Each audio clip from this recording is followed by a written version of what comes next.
చిన్న వయసులోనే పెళ్లైంది. 20 ఏళ్లు కూడా రాకముందే కూతురు పుట్టింది. కూతురు పుట్టిన ఆనందం 4 నెలలు కూడా మిగల్లేదు. ఈలోపు భర్త ఒక ప్రమాదంలో మరణించాడు. 10వ తరగతి మాత్రమే చదివిన ఆ అమ్మాయి భవిష్యత్తు చీకటిగా మారిపోయింది.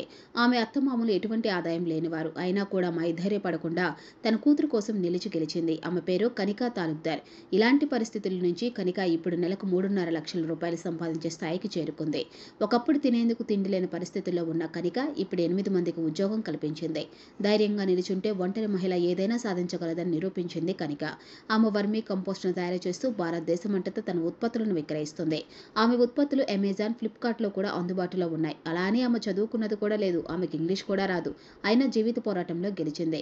కనిక అది అస్సాంలోని నల్బరీ జిల్లా బోర్డర్ గ్రామం. భర్త చనిపోయిన తర్వాత ఆమెను పోషించే స్థితిలో అత్తమామలు లేకపోవడంతో కనిక తండ్రి ఆమెను ఇంటికి తీసుకువచ్చాడు. ఇంటి దగ్గర కూడా తినడానికి సరైన పరిస్థితులు లేవు. భర్త పోయిన బాధ నుంచి కోలుకోవడానికి ఎంతో సమయం పట్టింది. తండ్రి కూడా వృద్ధుడైపోవడంతో అతని బాధ్యత కూడా కనిక మీదే పడింది. ఆమె కొన్ని రోజులు పొలంలో పనిచేసింది. మేకలను పెంచింది. కానీ ఆ ఆదాయం తనకు, తన తండ్రిని పోషించేందుకు, కూతుర్ని చదివించేందుకు మాత్రం ఏమాత్రం సరిపోలేదు. 2014లో ఆమె వర్మీ కంపోస్టుపై శిక్షణా కార్యక్రమం తీసుకుంది. వర్మీ కంపోస్ట్ ఉపయోగాలు ముందుగా అర్థం చేసుకుంది. వానపాములు, సేంద్రీయ వ్యర్థాల, నత్రజని, పొటాషియం, భాస్వరం వంటి పోషకాల్లో ఎరువును తయారు చేస్తే మొక్కలు ఎంత ఆరోగ్యంగా పెరుగుతాయో ఆమెకు అర్థమైంది.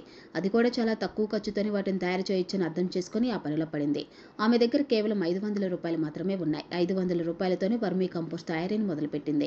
నిజానికి వర్మీ కంపోస్ట్తో పాటు తేనెటీగల పెంపకం, పూల పెంపకం, చేపల పెంపకం, పాడి పెంపకంపై కూడా శిక్షణా తరగతులు ఉన్నాయి.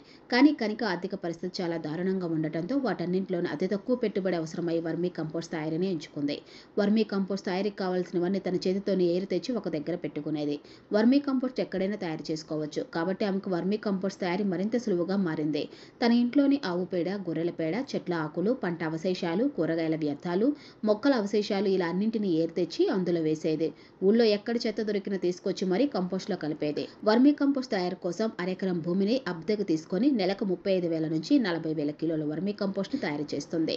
ఈ ఉత్పత్తులను అధికంగా అస్సాం, నాగాలాండ్, అరుణాచల్, మేఘాలయ నుండి రైతులు ఎక్కువగా కొంటున్నారు. ఈమె తన వర్మీ కంపోస్ట్ ఉత్పత్తులను జై వర్మీ కంపోస్ట్ బ్రాండ్ నేమ్ మీద అమ్ముతుంది. చేతిలో చిల్లి గవ్వలేని పరిస్థితి నుండి ఈమె లక్షలు సంపాదించే స్థాయికి కేవలం ఆత్మవిశ్వాసంతోనే ముందుకు వెళ్ళింది.